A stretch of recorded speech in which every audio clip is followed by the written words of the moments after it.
essentially like I'll go on the whiteboard. I'm a big fan of whiteboards. I don't know if you are, but that's usually what I do in my coaching sessions.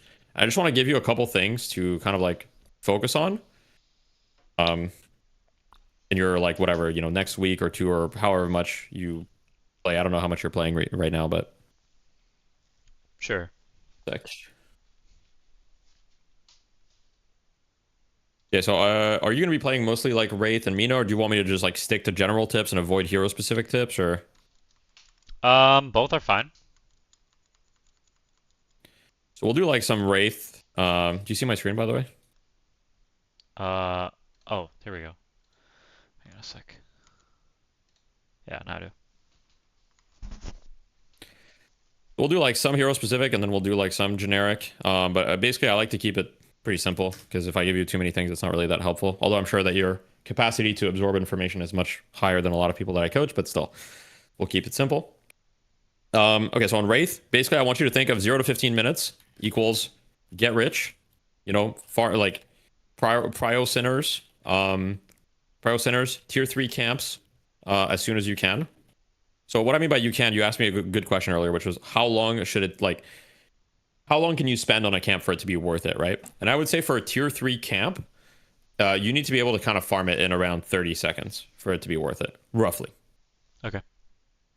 So the easy way to test this is you can go in game, you can click on Explore NYC, and you can level up your hero and buy whatever items, and you can basically test what combination of items and what like level you need to be in order to farm the tier 3 camp in like about 30 seconds, give or take. I see.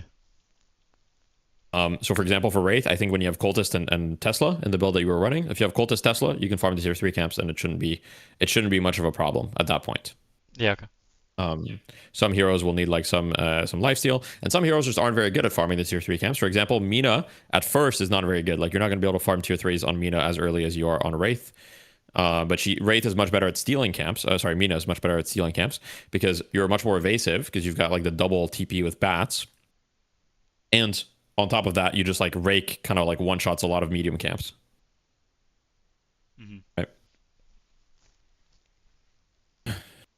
Okay. And then basically 15 to 25 minutes equals take walkers, take side lane 1v1s.